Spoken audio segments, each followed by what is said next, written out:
I need to take a break because ABCD happened, and there are a bunch of shows happened. Then Jhalak Dikhla Ja happened. Years happen. Bunch of shows happened. Yeah. And then at the peak of your career, you take a break. Right.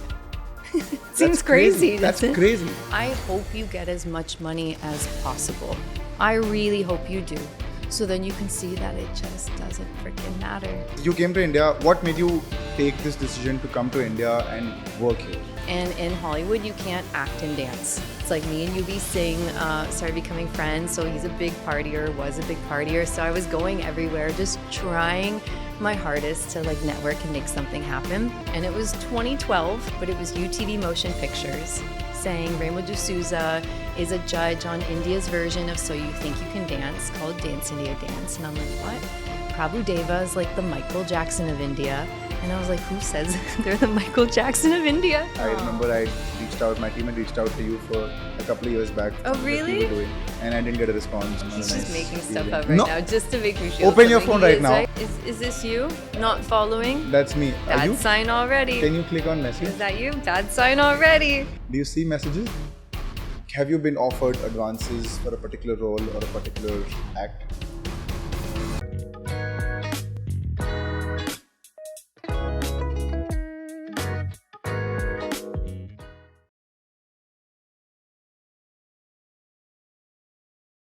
Why did you say yes to the podcast? Because you seem cool. Genuinely. I have no idea. And you said, you asked me, do I plan?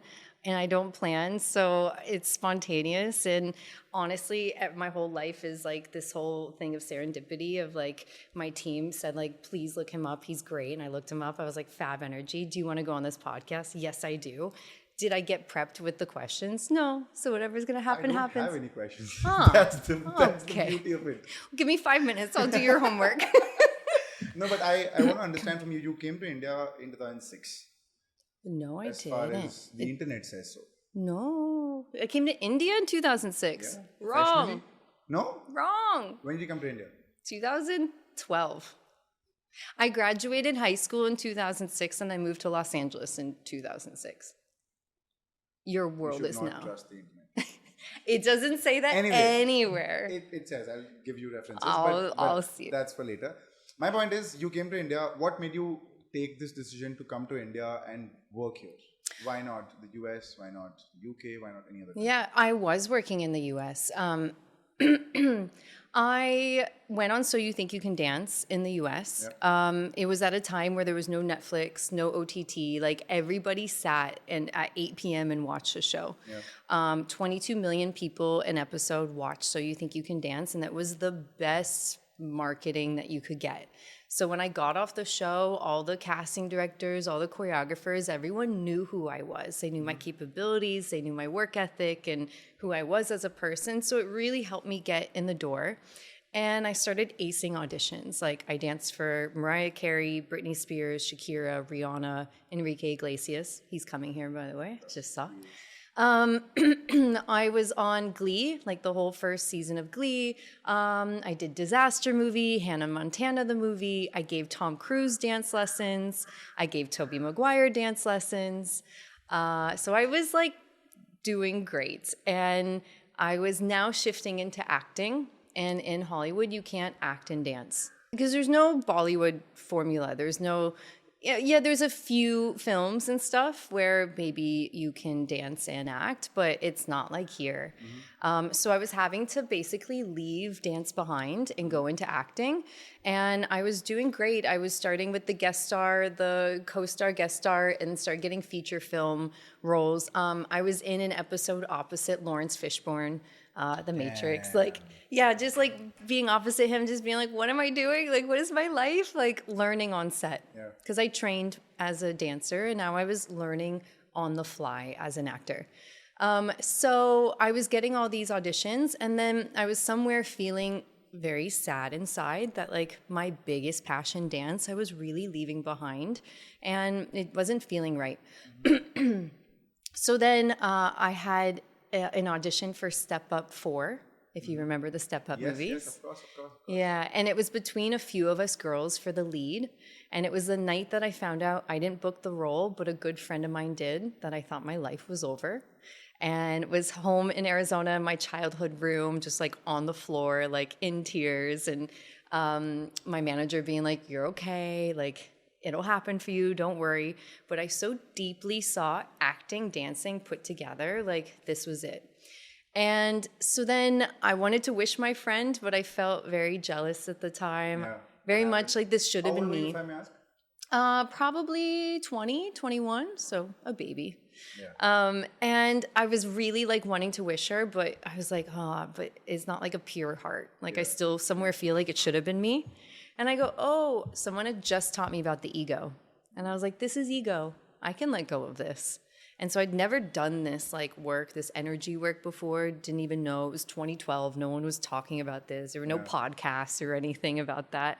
But I just like started feeling like up until 4 a.m, all of a sudden, I just felt it all just leave my body. And I was like, I don't care. Like it wasn't for me and it was her opportunity. But what happened?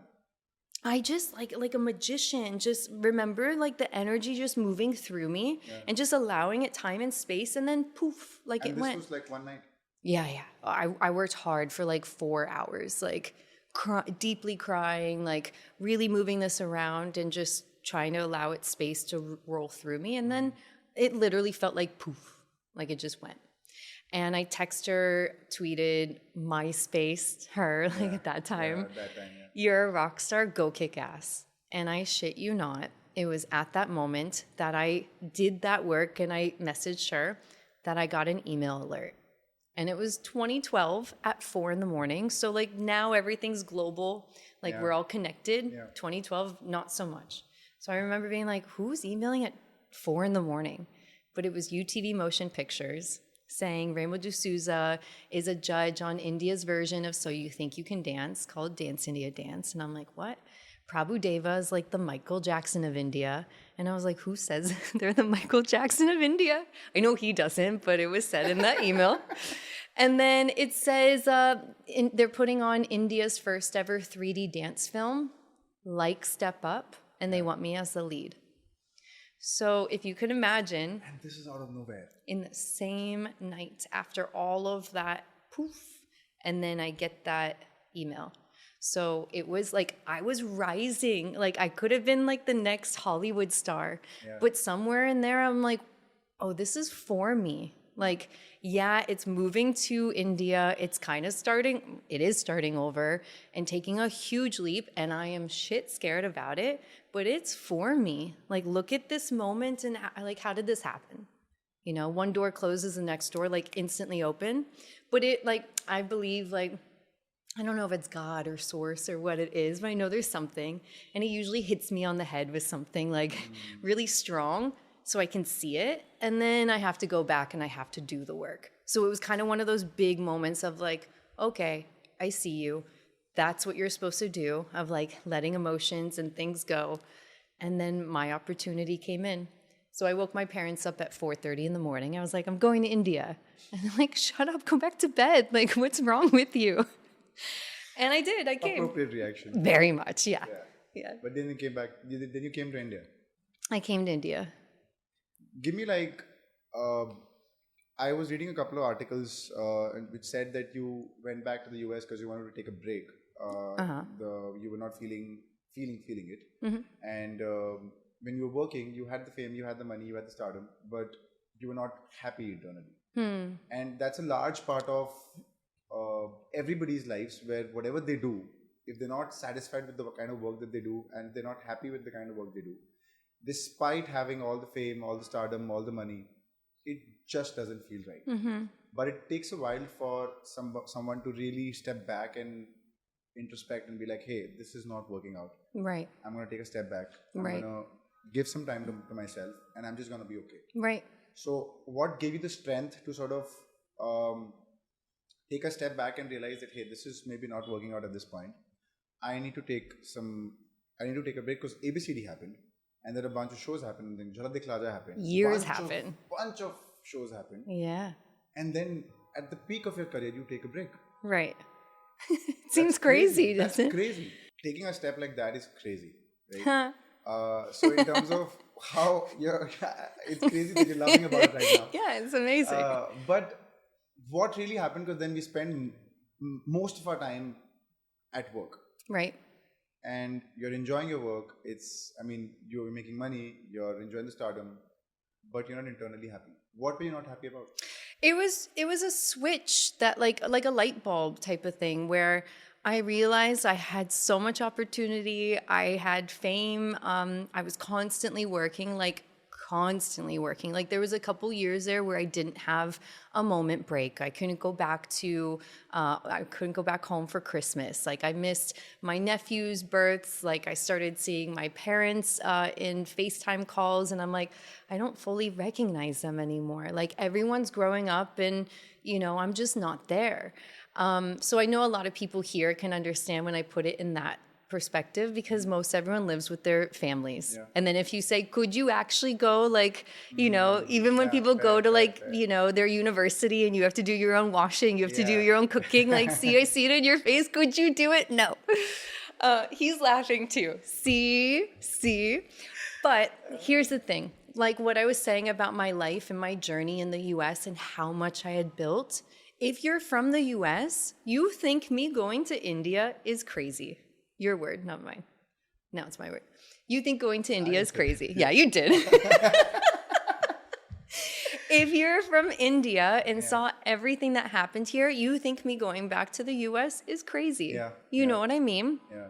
But there was some moment, like a light bulb, where I was like, wait a second, I have everything, all the ingredients for happiness, like what my parents taught me. You work hard, you train hard, study hard. And then when you get there, I thought it equals happiness. And then I was like, no, it doesn't.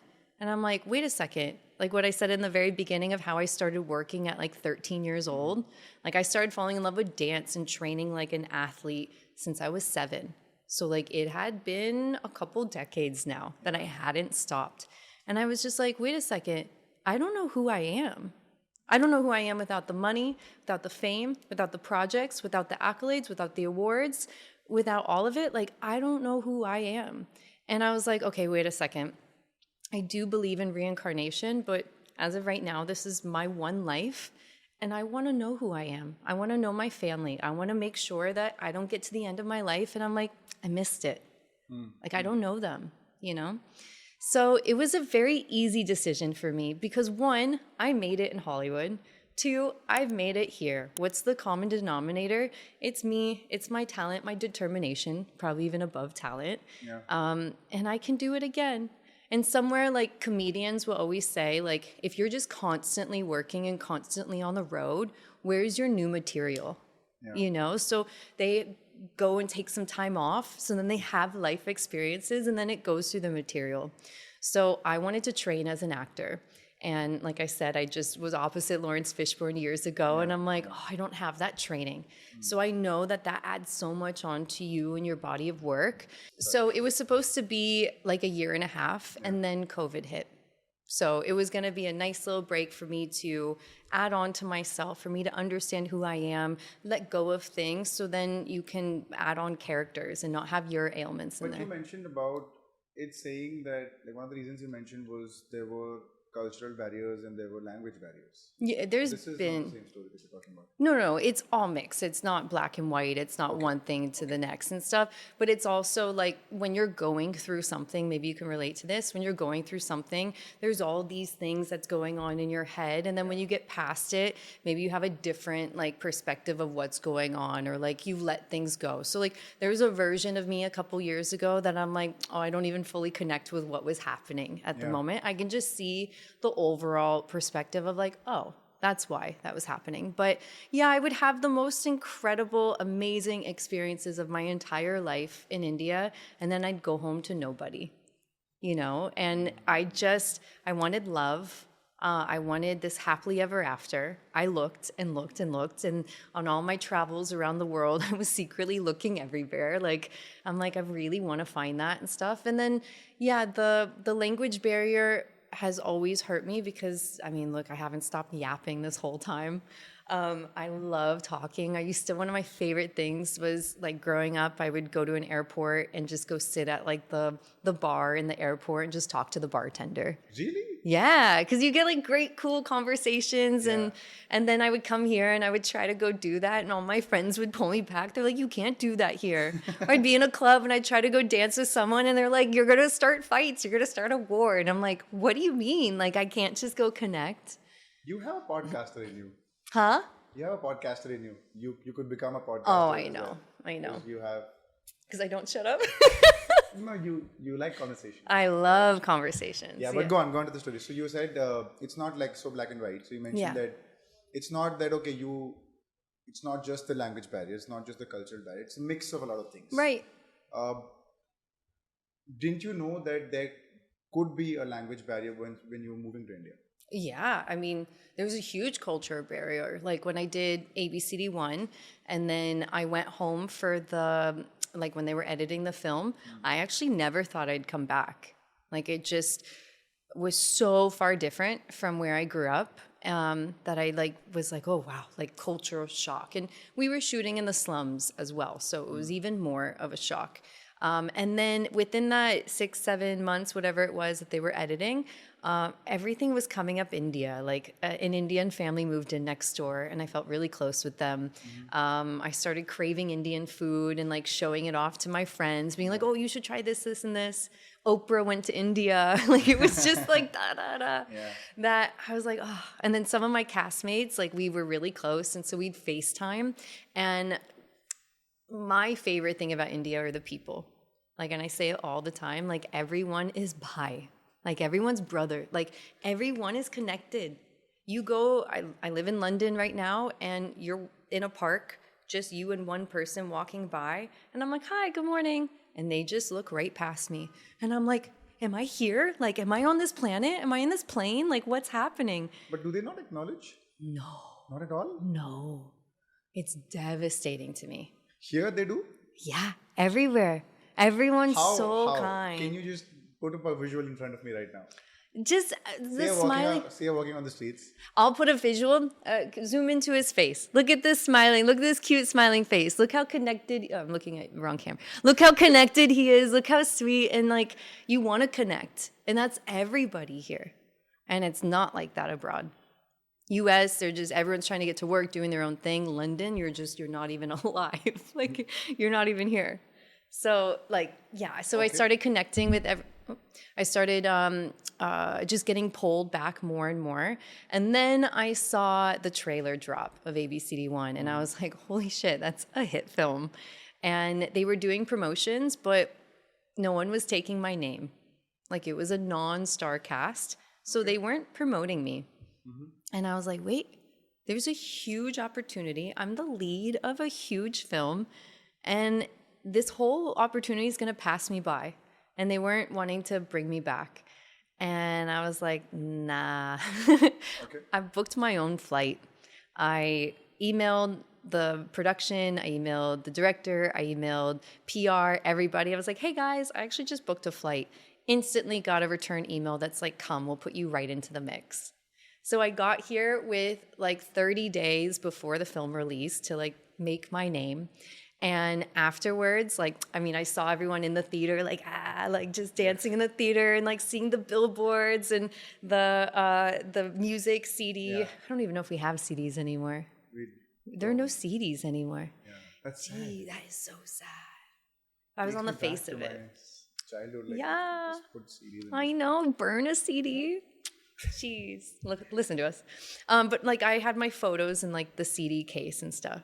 So the movie comes out and I have 30 days left on my visa, and I call my parents. I'm like, guys, I don't know if it's going to work, but I'm going to stay here and I'm going to network my ass off and I'm going to make something happen.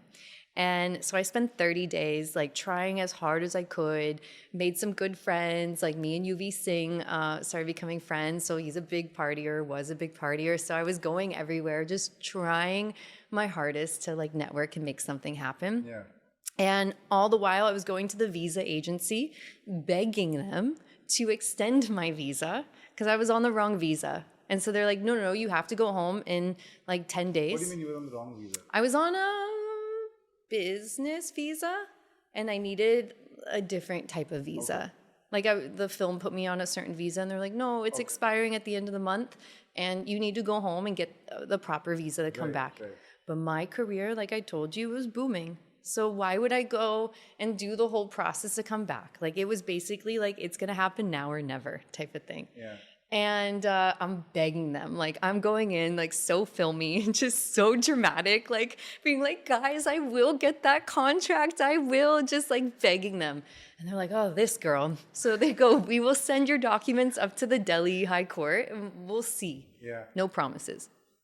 3 days before my visa expired, like this would have never happened for me. I get a call that Jhalak, there's a show called Jhalak, like Dancing with the Stars, and they wanted me as the star. And I had just done So You Think You Can Dance, and I was 18 years old, and I made my mistakes, and I'm like, I'll do it better.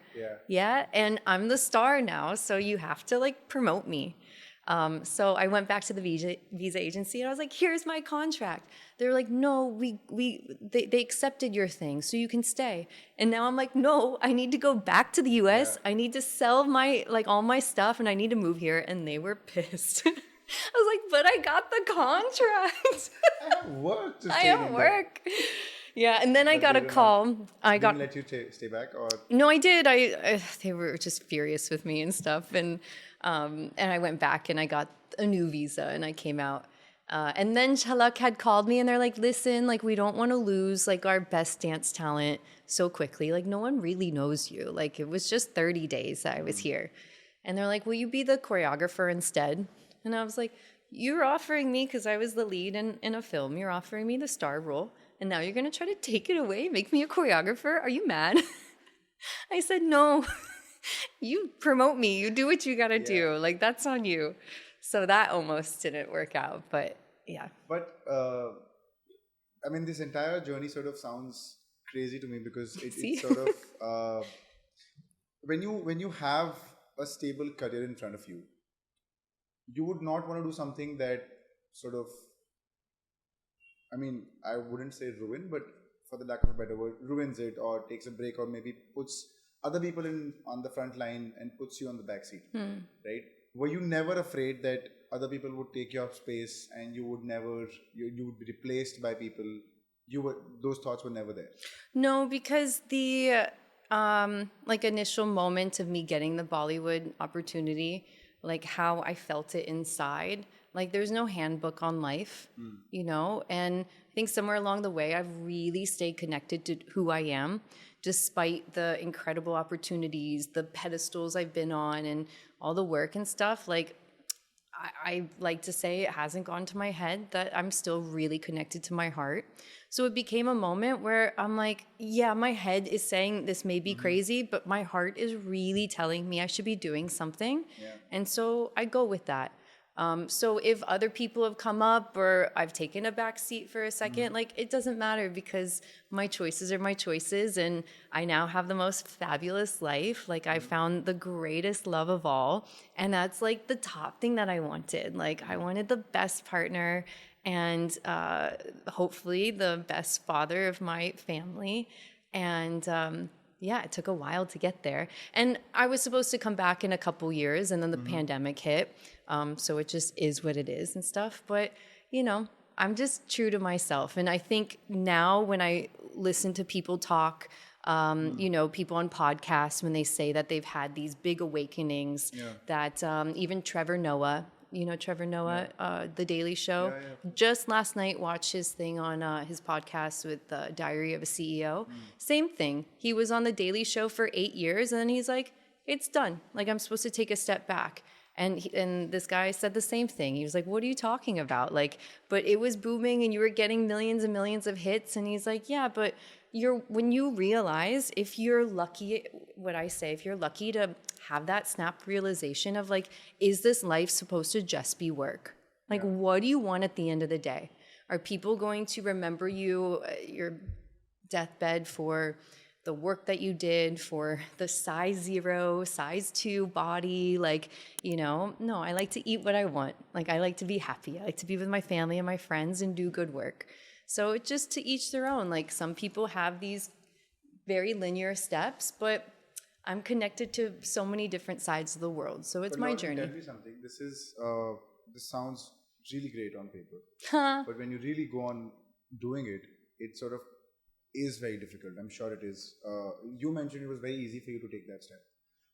Not very easy. I had to cut ties and it What was ties? hard.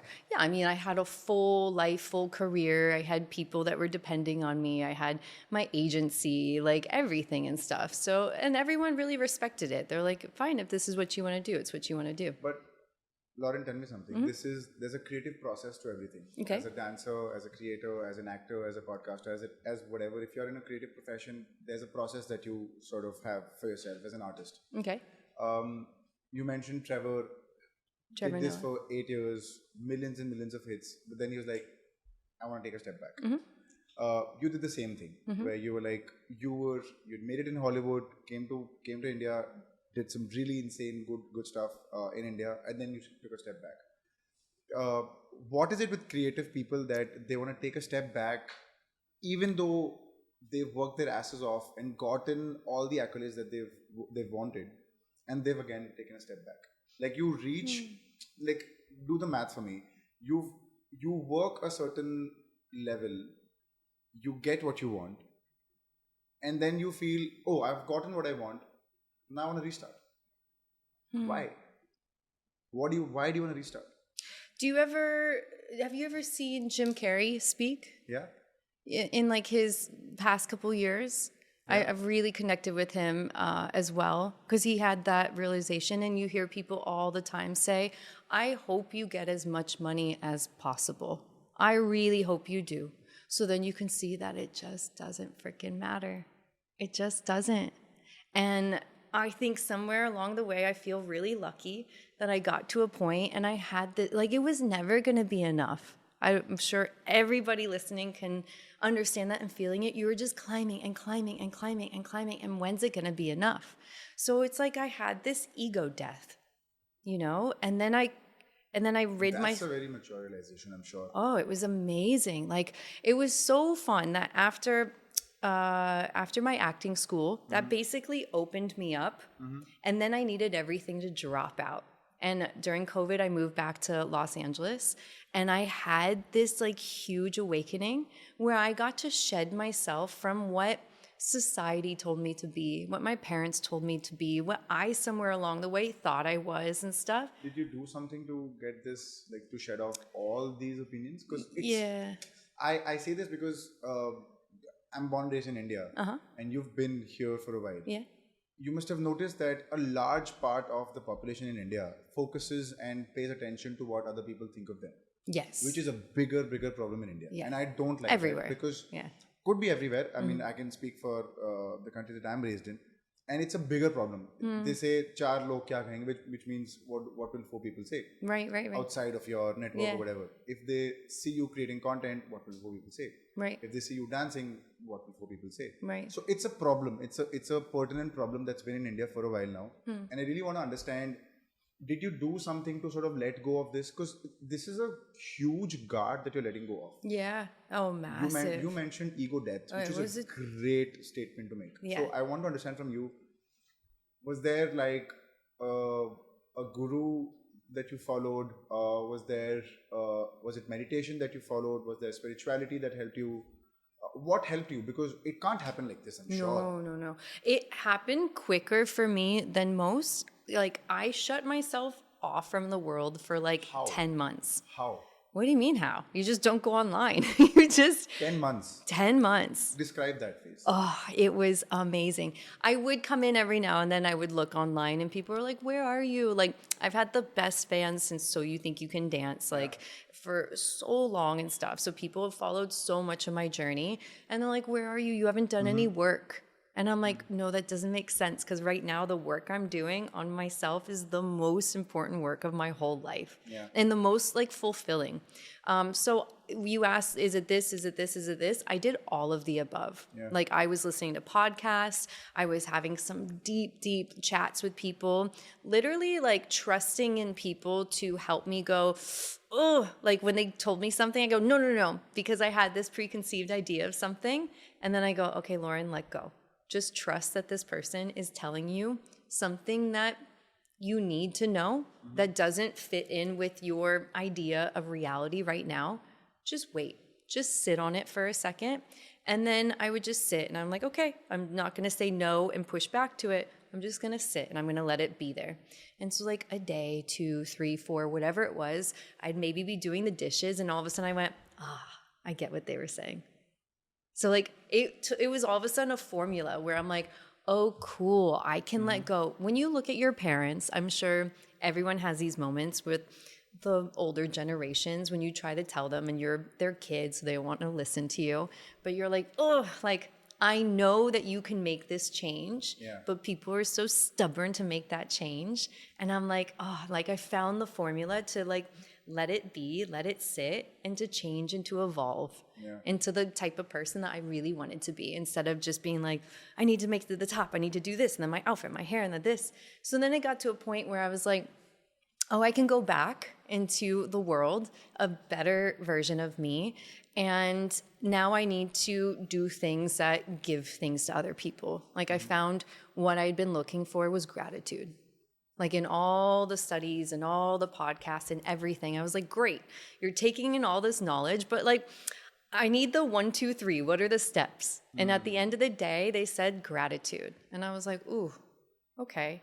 That's a good word. Yeah. What do I do with it? Yeah, but I went to the top of a mountain and I was screaming and crying, just thank you. And all of a sudden, like everything lifted. It was beautiful. And some meditation. Like I'm a big energy, type of person. So the first time I meditated, I heard this song, this Ed Sheeran song, Castle on the Hill. Of course. And what a wonderful song. Yeah, I had been playing it on repeat in India, like kind of when I was thinking about making the shift to go back. I don't know why, it just like was boom, boom, boom, like in my ears. And then all of a sudden I lived in Beechwood Canyon right underneath the Hollywood sign. It was gorgeous. It was gorgeous. So like you could see the city, but you were surrounded around nature. And I saw in the houses, they were like the old time, they look like castles. Yeah. And all of a sudden I see the sun set over the castle on the hill. And I was like, oh shit, like I manifested this. Yeah. Like this is everything that I had said I wanted. And I looked down, I was cleaning my dresser and I had my gun putty, I had my crystals and I had all my stuff. And I'm like, I made an altar without even knowing it. And had I not lived in India, I wouldn't have known what that was because we don't have altars in the West. And I was like, oh, I'm supposed to sit. I'm supposed to meditate. But this is the same 10-month period of Yes. Yeah. So I sat down and I closed my eyes and started meditating for the first time. I had a big resistance to, you see how much I haven't stopped talking. Like to be quiet is not me. This is after meditation, guys. This is Lauren after meditation. You have a point. I'm not wrong. Yeah. So I sat down and I literally, I don't know if I've said this before, but I felt everything just drop down in my body. And I was like, whoa, like this is better than any, alcohol, any substance, any desire, anything. I was like, ooh, I came out of it really quickly turn off my phone. Cause I'm like, if that rings and pops me out of this, not good. And I was like, okay, sit back down. Let's see if I can get back into it. Like, I don't know. And I sat back and I started getting in my body again. And then I felt like I was being slingshot through a tunnel.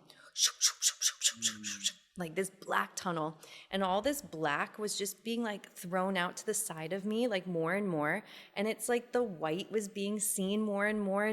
And I was almost completely like engulfed in the white. The last little bits of black were coming out. And then boom, I hear this like massive crash pop me up out of my seat. And I was like, what?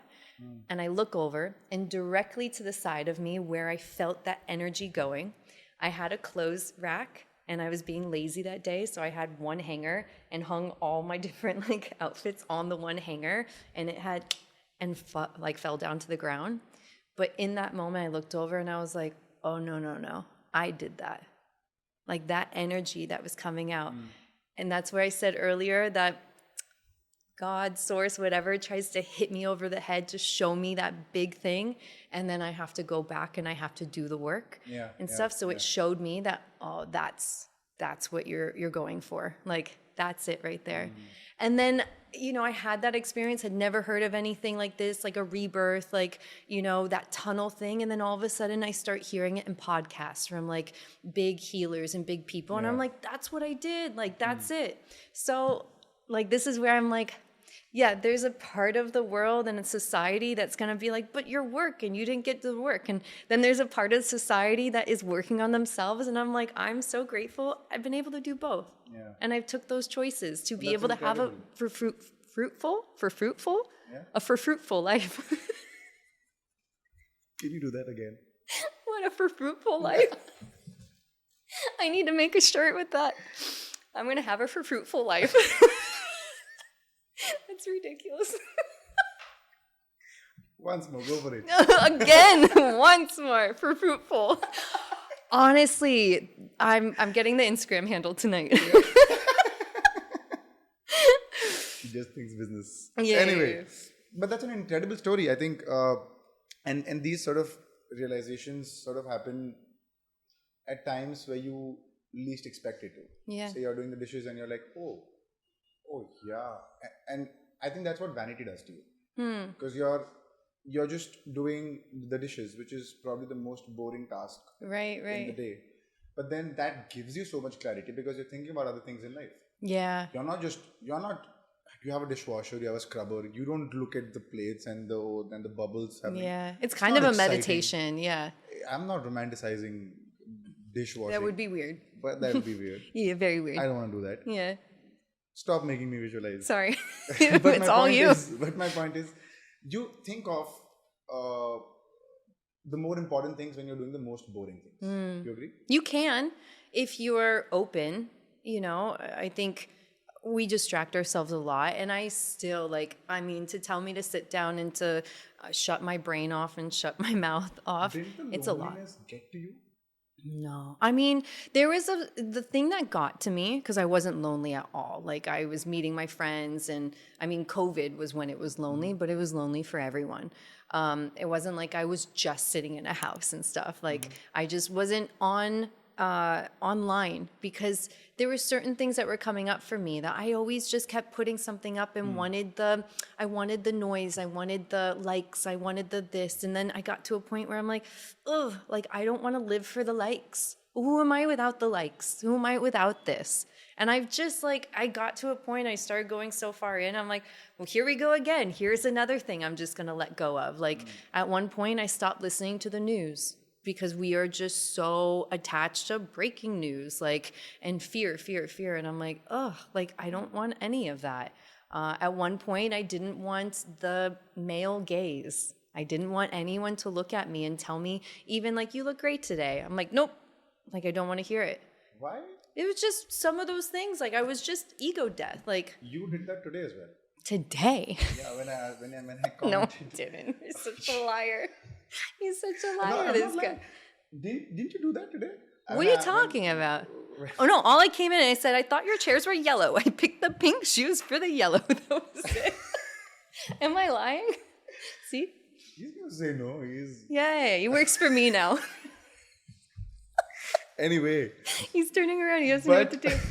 He's going to go with you today only. That's not the point, Lauren. Point is, so you let go of all the guards, and I was talking to you about loneliness. You didn't feel lonely at all. You were very much happy in your skin and very much happy with whatever. I felt weirder with letting go of so many things that I had attachments to, like the Instagram likes, like the work, like the praise, like the applause. There were certain things I'm like, ooh, it felt uncomfortable in my skin. And then with the books and the podcasts that I was reading and listening to, it was when you are unwiring and rewiring your brain, there is that middle point where you feel you're floating a little bit, where you haven't fully attached to this new version of you. And then so I just I had to tell myself at certain times, you're floating right now, you will land. Again, give it time and space. And then it just became too cool. Like I said, I fell in love with dance at 7, and I was focused. I knew weirdly enough, at like 8 years old, that I wanted to be famous, that I was going to be on the world stage, like at 8 years old. And there was no going back. Like everything I said I did as a child, working on the weekends, traveling to So You Think You Can Dance, to all the artists that coming here, it was just like da da da da da da da. And I'm like, oh, I'm going to gift myself this time to understand. I was also in my Saturn return. They say like a certain time at like 29, you come to your Saturn return and you start asking yourself the deep questions. So I'm like, oh, okay, I think energetically this is me, and I've just chosen to wake up instead of stay But asleep. none of your industry counterparts told you or asked you about, hey, what are you doing? Or Yeah, why you're not probably. online, or why you're not chasing validation or the numbers, or it's your work, treat this as work, and then just detach from your personal life.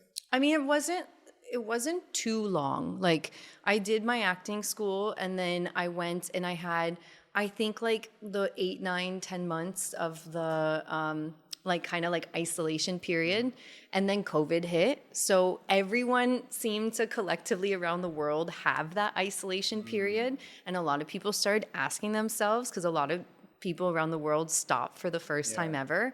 So I just had it a little bit before So everybody. you were sort of like, you were prepared, like it was like a heads up to Kind of a self like you. inflicted. Yeah. But then it was cool because then I came back and I started doing interviews, and I realized something very quickly. Why I started expressing what I was going through is because after so many years here, after so many projects and so many interviews, I still was sitting down in front of people and they were going, Lauren, you're such a fabulous dancer. Where did you learn how to dance? And that was it. And I was like, oh, we're not actually talking. You actually don't know anything about me. And look, we've been yapping for, I don't know, an hour, something like that. Like, I'm a deep thinker. Like, I'm a deep feeler. And it was just surface level. I'm like, no one knows who I am. And so I started discussing some of these things that I was going through. And it was the coolest thing, because the person I would be with, they would be like, oh, yeah, it reminds me when I. And then they'd start going into their thing. And I'm Because like, people relate to the emotional truth? stories and truths Yeah. that people go through, and we feel that, I have hey, chills. this is your story. This takes me back to school, where one of my teachers used to tell us that uh, ask a question in public, because that answers not just your question, it answers a lot of other people's questions. Right. And that sort of is something that you shared, came out and shared your story. Right. And that's where people are like, oh, yes. I was reading comments on Manish's episode that you did with Manish Paul. And comments were like they were all praising your depth of thought. And they were like, probably Manish couldn't understand what Lauren was trying to say, because Lauren is such a deep thinker and she's sort of trying to have a conversation and explaining herself. And she has so much in herself that she's so articulate. That she's putting it so well in words and sentences that probably couldn't be done by anybody else. Maybe. So I think what you did it teach anything about detachment? Oh, yeah. What? In acting school, it's like every lesson, every week, there was like this new realization. Like one was attachments, which attachment, I think would be similar, where we would do an improv, and I'm not the best improver. I'm a choreographer. Like I came in and tried to choreograph the things on the wall, Yeah.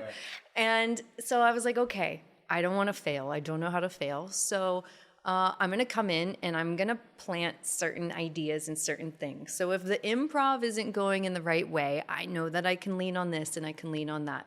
And any time that I went to those things that I had already pre-planned, it's like I didn't fully believe it, and therefore no one else fully believed it. And anything that happened in the moment was gold.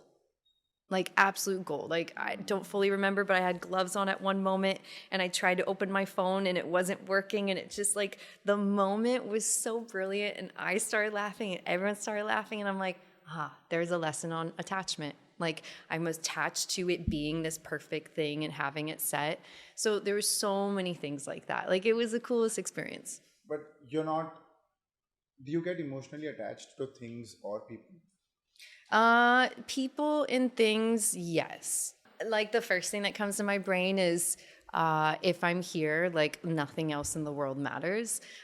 If I'm in the broader spectrum, like in India, like no other place matters. So I can't imagine leaving here right now and going anywhere else.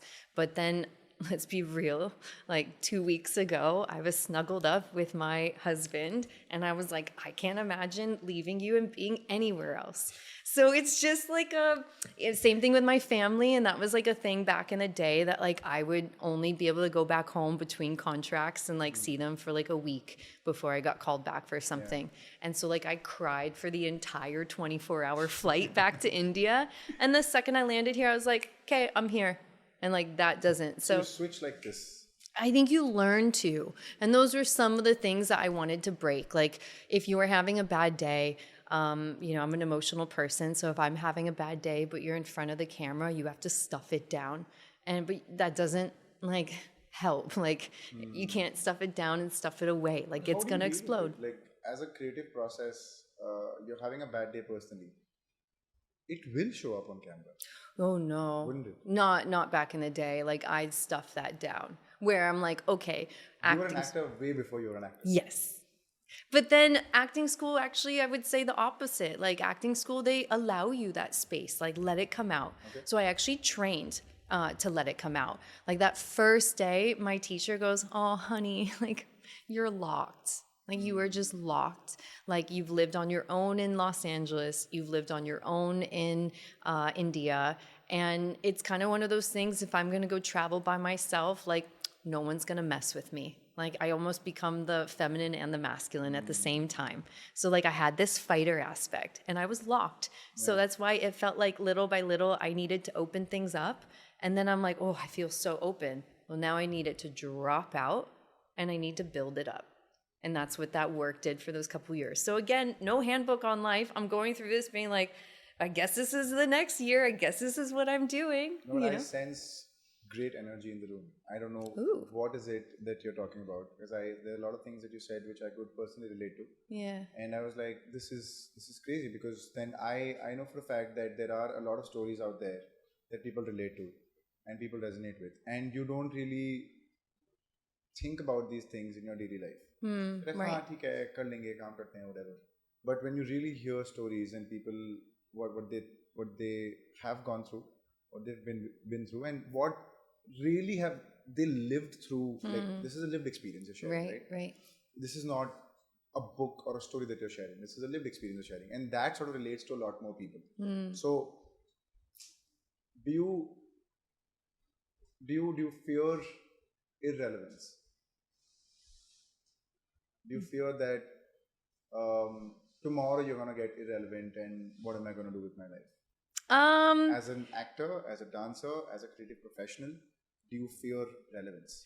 The thing that first comes to me is as I was going through this, it was a choice. Like I am making this choice and I was gaining so much from it. And then I would come back and forth and do some projects. Like me going to do the acting course in New York was because I was a midway between my home and India. So I would also end school, like my childhood. I would end on a Thursday. I'd be on the last flight to anywhere in India. I'd do my performance on a Saturday. I'd be back on a flight on Sunday. And I'd be back in my acting class on Sunday. On Monday. So, I'm just like still working really hard, still doing a lot. And then as time was going on, like I would come back or I would talk to people and they're like, your name's still being talked about. Like you're still being mentioned and it still holds a lot of weight. And the meetings I have here, now it's really cool because now people talk to me and they're like, what do you think this should be? Versus like before I would just come into a project and like the stage was set. Here's the choreography, here's the costume, hit your mark and perform. And now people are like, here's a song, what do you envision? And I'm like, oh, that's great. Put my headphones on, I sit and I just tunnel and I see it all first. And I listen to it once and then I turn around, I'm like, okay, this is how it goes. Like, this is how it is. And I'm like, oh, this is cool. Like, this is totally different. So I don't know, I keep sensing you because I know that you want to just try to pull these things and stuff of kind of going to those ideas of like the negative of it, of like the fear of the this. But life is truly what you think of it.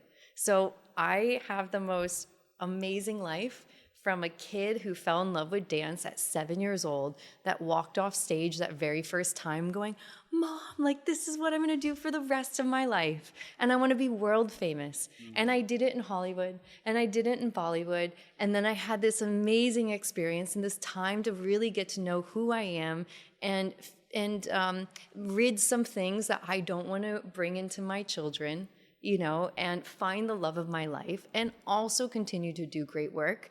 Is there anything better? And hopefully maybe inspire people, because I've actually lived life and I'm not just going project to project, role to role. I'm genuinely like, it's an honor for me to have a conversation with you, because I've been watching you on TV for a very long time. Oh, really? And I've seen you on screen, I've seen you on my phones, to now having an in-person conversation feels really great. I remember my team had reached out to you for a couple of years back. Oh, really? Oh. And I didn't get a response. Sorry. You. I'm sorry. And you probably left me on scene. Sorry. And that was He's just making stuff feeling. up right now just to make me feel Open something. Your phone He right is, now. right? Open My your phone. phone's not here because it's unprofessional. Why would I have it here? It's not unprofessional. Is my phone on me? It's the show. It's charged. Oh, shit. Okay. Are you serious? Yeah, Do you think course. there is? Huh. Yeah. Oh no, I'm scared. I'm scared. Unsend कर दिया वो message तो. Did you unsend it? I don't Did know. you unsend it? Okay, what am I looking up? Type DKPAREEK. Huh? Type DK? DK? P for Paris, A for America, R for Russia, Jesus. E for England, K for Kolkata. Jesus. Huh, are you following me? Do you see? Is this you? Not following? That's me. Bad sign already. Can you click on message? Is that you? Bad That's sign okay. already. Can you click on message? Do you see messages? He's a liar! He's a liar! Oh my God, are we ending on a lie? Two truths and a lie? Who said we're ending? We're, I'm gonna clip this part out. No, you are not. I will find this clip. No follow and not a message. Give me a dark insight into the industry. Last one, and then we'll let you go. He wants all the drama. Something that you felt very dark in terms of the industry and you're not happy with. Very dark in the industry. I'm sure there is something. I always go with what comes to the top of my head, and I'm still allowing it to come. The only thing that is coming to me right now is like how much I had to work for things. Like even dance wise, like again, people would be like, "You're such a great dancer, think it comes easy," and it doesn't. Like with our training, like where I come from, it's ballet, and you should have your feet in like first position. Yeah. My hips don't open, so my feet are like this instead of like that. You should have this beautiful arched foot, and I have completely flat feet. And then usually dancers, they lift up their legs and they're like right here, and it's gorgeous. Yeah. Mine's like here. I can get it up there with power and heart.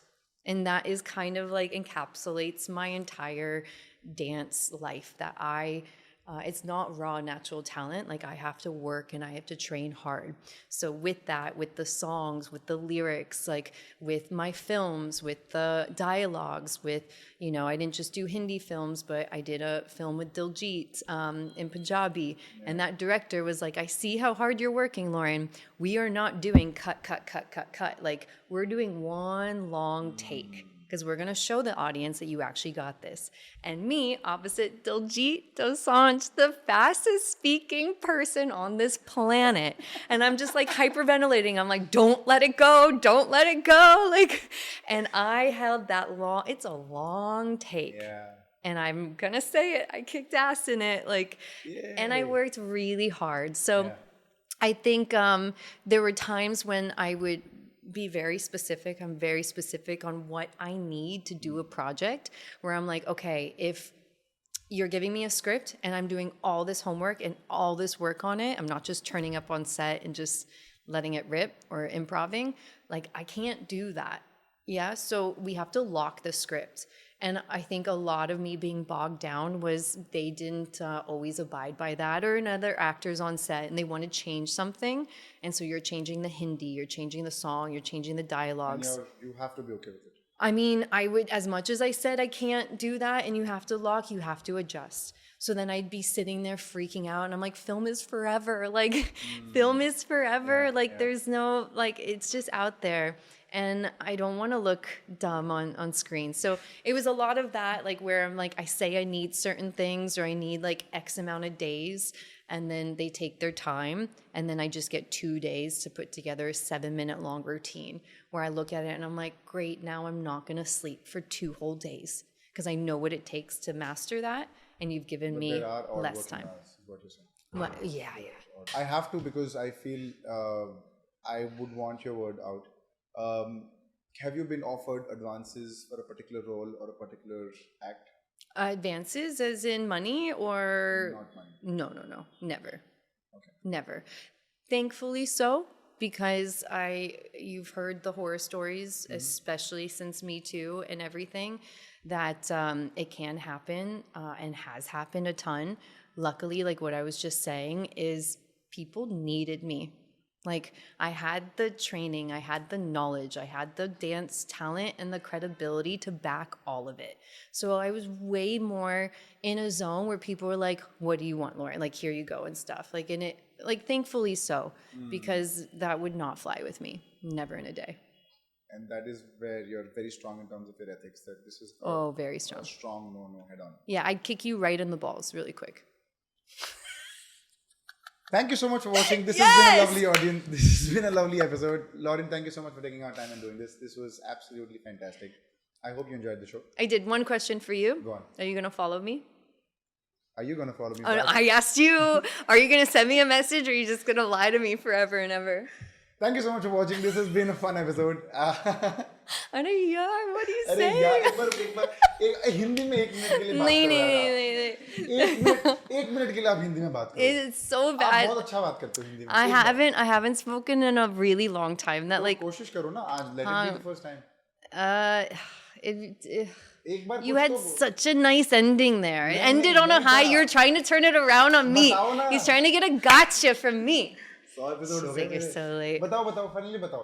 चलो subscribe करने बोल दो audience को। Ask them to subscribe to my channel. Okay, you say it and then because I don't remember what it is. Subscribe करो। बोलो subscribe। बोलिए subscribe। Wait, say supper? Subscribe. No. Supper? What is wrong Lauren. with you? This is a meme reference. It's called, like bikini? Yeah, like bikini shoot. Oh, that was the best. It was the best. See, everybody enjoys. Yeah. I need to go watch that out. Subscribe. I'm not saying subscribe. That you're gonna. You said it. It's rude. How is it rude? Because subscribe to my channel. Subscribe to Deepak's channel. That's English. हाँ बोल दो इतना ही बोल दो आप इतना ही बोल दो हिंदी सब्सक्राइब करिए हाँ सब्सक्राइब करिए दीपक पारिक के चैनल को दीपक पारिक के चैनल को और बेल आइकन बेल आइकन दबाइए हैं ठीक है मिल गया follow me message me because you're a liar. Thank you so much for watching. We have a second channel, Deepak Pareek Clips. I post short snippets from the main episode on that channel. Subscribe to that as well. We're very close to hitting 200K on that as well. So do the honors. Thank you so much, Lauren, for being a part of the show. I hope you had fun. I did. I'm going to link her socials in the description. For people How are you going to link it? How are you going to link it? People who doesn't follow her. But that's the team who does it. Anyway, thank you so much for watching. I'll see you guys next Friday, same time, 6 p.m. with a fresh new episode. Thank you so much for watching. Till then, keep chilling.